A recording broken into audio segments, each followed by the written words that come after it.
ओम धन्वंतरे नमः। I hope आप सभी लोग खुश होंगे, स्वस्थ होंगे और सुरक्षित होंगे। तो अभी तक हमने जो है वो डॉक्टर गोविंद पारेख जी की लिखी हुई आयुर्वेद संग्रह में 1 से 80 तक के पृष्ठों की संख्या में से हमने 6 पृष्ठों का अध्ययन कर लिया था और आज जो है हम 7वें पृष्ठ का अध्ययन करेंगे। आई होप आप सभी लोगों को समझ आएगा। यदि किसी भी प्रकार का आपको प्रीवियस में डाउट है या आज के पढ़ाई में डाउट रहेगा तो आप मुझसे जो है वो कमेंट सेक्शन में अपने डाउट्स पूछ सकते हैं। और वीडियो शुरू करने से पहले चैनल को सब्सक्राइब करना मत भूलिएगा। तो चलिए 7वें पृष्ठ का अध्ययन करने के लिए बढ़ते हैं। तो चलिए, जो पिछले 6ठे पृष्ठ में हमने क्षार के प्रकारों का अध्ययन किया था, ठीक है। पानीय और प्रतिसारणीय फर्दर जो है वो मृदु, मध्य और तीक्ष्ण है। तो अब हम जानेंगे क्षार के गुण और दोष। बेसिकली गुण और दोष क्या क्या है, इस पर प्रश्न जो है वो कम बनते हैं, प्रश्न ज़्यादा बनते हैं उनकी संख्या पर कि कितने गुण हैं और कितने दोष हैं। तो ये जो है ये ज़्यादा इम्पोर्टेंट रहेगा। तो चलिए अब हम जानते हैं। देखिए, गुणों की बात की जाए तो आचार्य चरक ने जो है 10 इसके माने हैं गुण और आचार्य सुश्रुत ने जो है वो 8 गुण माने हैं। क्षार के गुण आचार्य चरक मानते हैं 10 और आचार्य सुश्रुत मानते हैं 8। और यदि क्षार के दोषों की बात की जाए तो वो दोष रहेंगे 8। सो इस प्रकार से हमारे क्षार के आचार्य सुश्रुत ने गुण भी 8 माने हैं, दोष भी 8 माने हैं, जबकि आचार्य चरक ने गुण माने हैं 10। फिर वो जो हमारा 10 नंबर है वो कहाँ पे आएगा, वो 10 नंबर आएगा हमारा क्षार के गुणों में। और यदि दोषों की बात की जाए तो वहाँ 8 आएगा। और आचार्य सुश्रुत ने गुण कितने माने हैं, ये 8 माने हैं। सो इस प्रकार से आप याद रखिएगा। फिर अगला इंपॉर्टेंट प्रश्न हमारे पास आता है अग्निकर्म की विधियाँ। ये बहुत इंपॉर्टेंट है सॉरी, इसकी संख्या एज वेल एज इसके नाम क्या है। अग्निकर्म की जो विधि है इनके क्या क्या नाम हैं। आज देखिए, आचार्य सुश्रुत ने 4 प्रकार के अग्निकर्म माने हैं। डिपेंडिंग अपॉन द यंत्र विच इज़ बीइंग यूज्ड, अपना जो शलाका जो यूज़ हो रही है, हमारी जो अग्निकर्म में शलाका यूज़ हो रही है वो जो है किस प्रकार की है उस पर डिपेंड करते हैं हमारे दोनों भेद। तो देखिए, आचार्य सुश्रुत ने 4 प्रकार का अग्निकर्म माना है और आचार्य वाग्भट ने आचार्य सुश्रुत को 4 तो माने ही है, अतिरिक्त 3 भी दिए हैं। तो जो अतिरिक्त 3 हैं वो उस पर प्रश्न बन सकता है। तो चलिए पहले जानते हैं आचार्य सुश्रुत के 4 अग्निकर्मों के बारे में। अब देखिए, आचार्य सुश्रुत ने माने हैं वलय यानी कि सर्कुलर में, विंदु यानी कि पॉइंटेड, विलेखा यानी कि कुछ स्क्रैपिंग एक्शन रहेगा, और प्रतिसारण यानी कि उस पर हमने उसका प्रतिसारण करना है, अप्लाई करना है। सो आचार्य सुश्रुत तो कौन से 4 हैं अग्निकर्म, वलय, विंदु, विलेखा, प्रतिसारण। इस प्रकार से याद रखेंगे।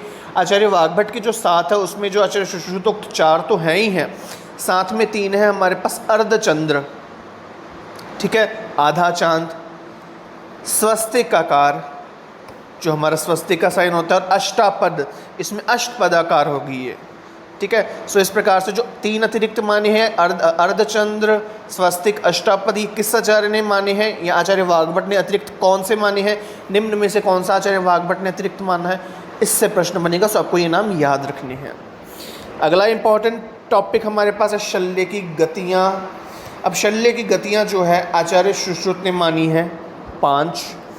आचार्य वाग्भट उनका मत फॉलो करते हैं तो उन्होंने भी 5 मानी है, और अष्टांग संग्रह ने 3 मानी है। तो प्रश्न यहाँ से आ सकता है कि शल्य की कितनी गतियाँ हैं, ब्रैकेट में यदि वो लिख दें अष्टांग संग्रह के मत से तो हमने वो मत बतलाना होगा। यदि कुछ नहीं है तो हम आचार्य सुश्रुत के मत से डालेंगे, ठीक है। देखिए क्यों क्या बात होती है, प्रश्न में ऑप्शंस दोनों आएंगी 5 और 3। यदि स्पेसिफिक लिखा है कि अष्टांग संग्रह मतानुसार तो आपको 3 करना होगा टिक। और यदि आचार्य सुश्रुत उक्त नाम लिखा है या किसी का नाम नहीं लिखा तो हमने सर्जरी का प्रश्न है तो आचार्य सुश्रुत का ही मत देखना है, ठीक है। ये एक प्रिंसिपल रहता है जिसे हमने सभी प्रश्नों पर मानना है। अनलेस अनटिल को स्पेसिफिक नाम दिया हो तब तक हम स्पेसिफिक की तरफ नहीं जाएंगे। अदरवाइज जो उस क्या कहते हैं उस डिपार्टमेंट के जो हैं आचार्य हैं उनका ही मत लिखते हैं। यदि शल्य के आचार्य सुश्रुत है तो हम 5 ही लिखेंगे क्योंकि आचार्य सुश्रुत ने 5 माने हैं, चाहे ऑप्शन में 3 भी होगा पर हम 5 पे टिक करेंगे। फिर हमारे पास हम आगे बढ़ते हैं। अब हम जानेंगे ऋतुकाल के बारे में। तो ऋतुकाल के संदर्भ में देखिए, आचार्य चरक, आचार्य सुश्रुत और नोट कर लीजिएगा साथ में आचार्य काश्यप भी, इन तीनों आचार्यों ने 12 दिन का ऋतुकाल माना है। और उस ऋतुकाल की गणना इन्होंने प्रारंभ की है मासिक स्राव, यानी कि जो हमारे मेंसेस होते हैं, जो अपने 3 to 5 डेज़ के जो मेंसेस होते हैं, उसका जो अंतिम दिन होता है, उससे इन्होंने गणना इन तीनों आचार्यों ने प्रारंभ की है, जिन्होंने 12 माना।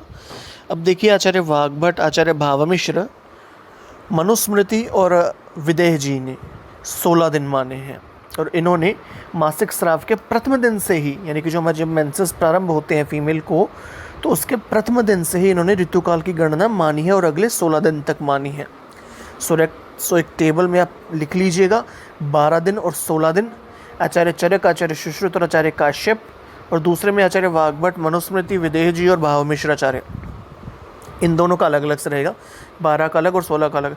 तो इन आचार्यों ने 12 दिन माने और इन्होंने 16 दिन माने हैं। जिन्होंने 12 दिन माने हैं उन्होंने मासिक स्राव के अंतिम दिन से, यानी कि जब मेंसेस की जब ब्लीडिंग फेज ख़त्म होता है तब से उन्होंने मानी है। और आचार्य वाग्भट और अन्य आचार्यों ने जब मासिक स्राव प्रारंभ होता है तो प्रथम दिन से ही मानी है। तो इस प्रकार से हमारा रहेगा ये ऋतुकाल का टॉपिक, जिसमें ये दिन कितने हैं, इन दिनों की गणना, और किसने मासिक स्राव के कितने कौन से दिन से माना है, ये इम्पॉर्टेंट रहता है। सो आप ये याद रखिएगा। तो चलिए अब आगे बढ़ते हैं हम रजो दर्शन पर। दर्शन आयु, पहले हमने पढ़ा ऋतुकाल के बारे में, अब हम पढ़ेंगे रजो दर्शन आयु। देखिए, रजो दर्शन आयु को हम जो है वो साफ साफ यदि जाने कि रजो दर्शन आयु है हमारी मिनार्क, रजो दर्शन की आयु, एज द नेम सजेस्ट कि रज का दर्शन कब प्रारंभ होता है। देखिए, भिन्न भिन्न आचार्यों के भिन्न भिन्न मत रहते हैं। आचार्य सुश्रुत ने माना है कि 12 वर्ष से रज आना प्रारंभ हो जाता है। रज का प्रवर्तन बालिकाओं में 12 वर्ष की आयु से प्रारंभ हो जाता है। तो आचार्य काश्यप और आचार्य भावमिश्र जो है वो 16-16 वर्ष मानते हैं। आचार्य सुश्रुत का 12 है, आचार्य काश्यप और आचार्य भावमिश्र का 16 वर्ष है। तो ये हम ध्यान रखेंगे, ठीक है। इसमें यदि जो आएगा आचार्य का नाम, उन आचार्यों के मुताबिक हम बतला देंगे कि इसने 12 माना है, किसने 16 भी माना है। सबसे मिनिमम एज आचार्य सुश्रुत ने मानी है तो 12 वर्ष आएगा, और थोड़ी ज़्यादा जो मानी है तो आचार्य काश्यप, आचार्य भावमिश्र ने 16-16 वर्ष मानी है। फिर अगला प्रश्न हमारे पास है मैथुन निषिद्ध दिन, कि इस तिथि को, इस काल में मैथुन निषिद्ध है। यदि इसमें इंडल्ज होते हैं तो फिर उसके कॉन्सिक्वेंसेस रहते हैं।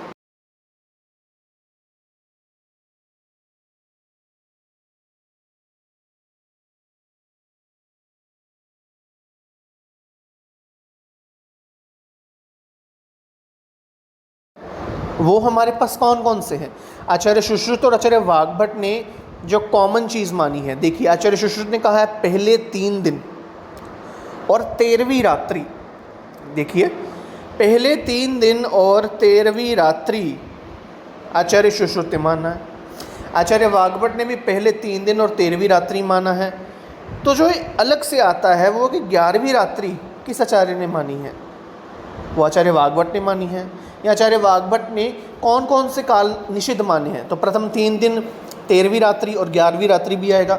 जहाँ 11वीं रात्रि नहीं आता तो उसमें आचार्य सुश्रुत का मत आएगा कि वो आचार्य सुश्रुत का मत, जहाँ 11वीं रात्रि आ जाती है वहाँ आचार्य वाग्भट ने बतलाई 11वीं रात्रि। सो इस प्रकार से रहेगा। तत्पश्चात अब हम मूव ऑन करते हैं अस्थि संख्या की तरफ। देखिए, अस्थि संख्या आधुनिक मत में तो 206 हड्डियाँ बतलाई हैं, अस्थियाँ 206 मानी हैं, ठीक है। आचार्यों ने क्या बतलाया है? देखिए, आचार्यों ने, आचार्य चरक व आचार्य काश्यप ने मानी है 360 अस्थियाँ, ठीक है। 360 अस्थियाँ मानी है आचार्य चरक और आचार्य काश्यप ने। बीइंग ये मेडिसिन के ज्ञाता थे, आचार्य काश्यप जो है वो बाल रोग के ज्ञाता थे। परंतु यदि बात की जाए आचार्य सुश्रुत की तो उन्होंने 360 से कम कर दी हैं, 300। इसका रीज़न क्या बतलाया जाता है कि वो सर्जरी के ज्ञाता थे, उन्होंने प्रॉपर डाइसेक्शन का वर्णन किया है। सो डैट अब आचार्य चरक ने नख को, हमारे जो कार्टिलेजेस हैं, हमारे जो दंत हैं, उनको भी अस्थियों में उनकी गणना की थी। जबकि आचार्य सुश्रुत ने ऐसा नहीं माना, उन्होंने कहा वो अलग है, अस्थियाँ अलग है। सो इस कंसेप्ट को याद रखते हुए, क्योंकि ये कन्फ्यूजन हमें रहती है, आचार्य चरक ने 360 मानी है, आचार्य सुश्रुत ने 300 मानी है, हम उल्ट फेर कर देते हैं, हम 300 आचार्य चरक का कर देते हैं और आचार्य सुश्रुत का 360 कर देते हैं।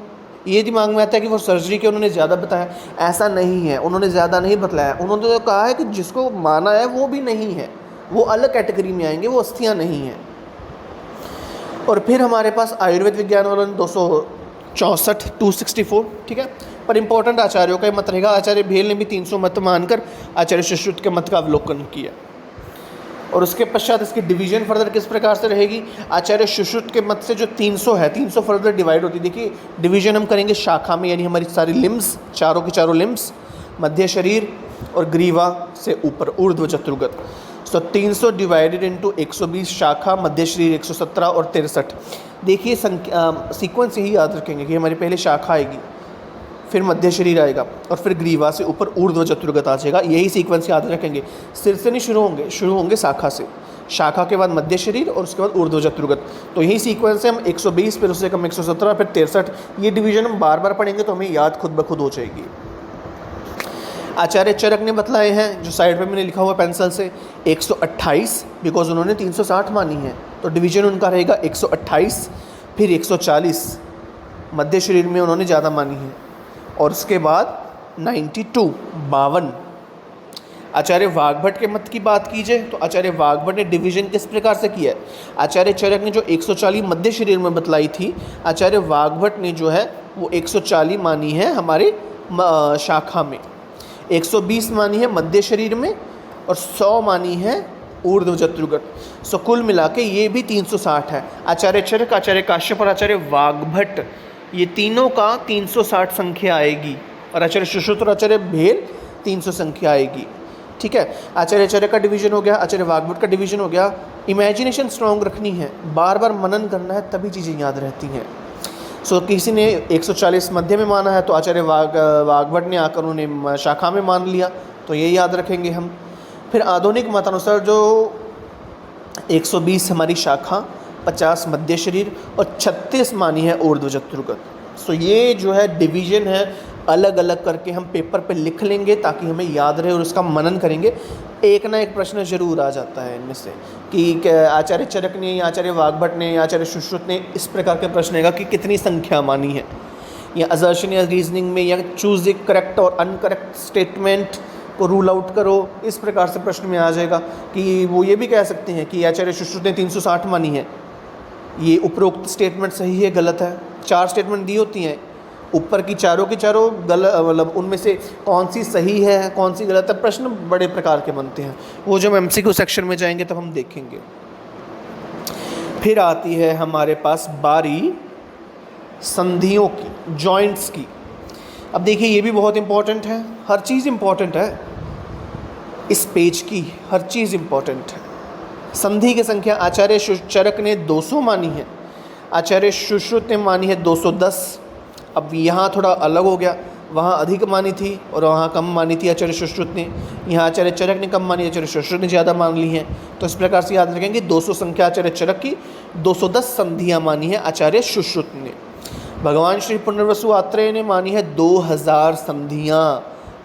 इसे हाईलाइट कर लीजिएगा, ये जो टॉपिक है हमारा, भगवान श्री पुनर्वसु आत्रेय ने कितनी मानी है, इन्होंने मानी है 2000 संधियाँ, 2K, इस प्रकार से। फिर ही 210 का डिवीज़न है, शाखा में हमारे पास 68 है, मध्य शरीर में हमारे पास 59 है, ऊर्ध्व चतुर्गत 83 है, तो इस प्रकार से हम याद रखेंगे। और नेक्स्ट टॉपिक हमारे पास आता है स्नायु।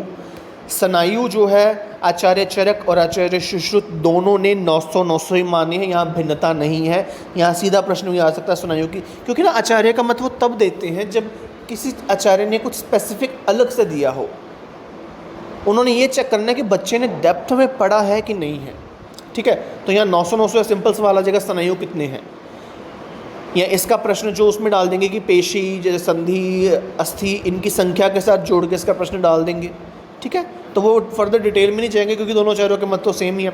900 की फर्दर डिवीजन देखी जाए तो हमारे पास जो है 150 पर शाखा, 150 इंटू 4 600 इन ऑल ओवर शाखा, 230 मध्य शरीर में और 70 हमारे ऊर्ध्व चतुर्गत।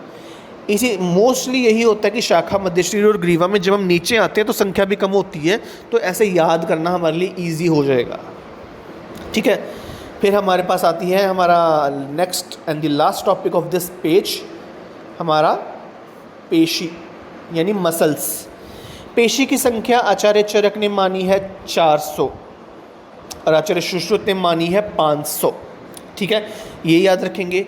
500 पुरुषों में पेशी मानी है, स्त्रियों में 520 मानी है, ये पॉइंट याद रखिएगा।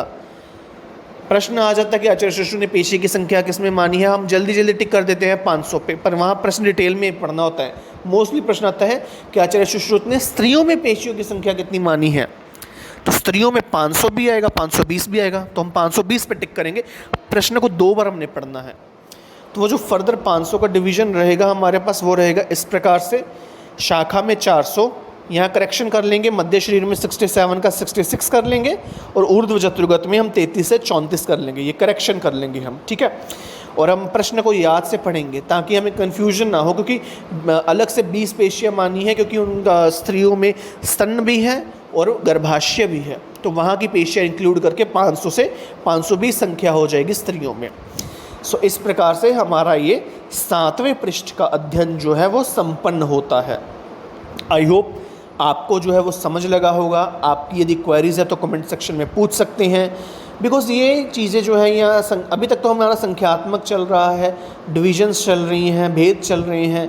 इम्पॉर्टेंट जो है अलग से जो है वो हमने याद रखना है, हाईलाइट करके दिमाग में बिठा लेना है, और इस पेज को जितनी रिवीजन करेंगे उतना स्ट्रॉन्ग आपका होगा तैयारी आपके MCQs के लिए, क्योंकि revision is the key of success. Hard work तो रहता ही है, पर रिवीजन इज़ द ओनली की ऑफ सक्सेस। पुनः मनन करेंगे क्योंकि तभी याद रहेगा, क्योंकि इतना सारा सामान होता है वो दिमाग में नहीं रहता है, भूल जाता है, तो बार बार मनन करेंगे, रिवीजन तो चाहिए ही चाहिए। ठीक है, तो ज़रा सा भी वीडियो अच्छा लगे तो लाइक कमेंट शेयर कीजिएगा, अपने कलीग्स के साथ ज़रूर शेयर कीजिएगा। वीडियो अगर अच्छी लगती है तो शेयर कीजिए एंड सब्सक्राइब भी चैनल को ज़रूर कीजिएगा। ठीक है, कमेंट सेक्शन में अपने व्यूज़ और क्वेरीज आप पूछ सकते हैं। तो चलिए ध्यान रखिए, हम मिलेंगे अब नेक्स्ट वीडियो में। तब तक के लिए take care and do your work hard. Revision करते रहिए।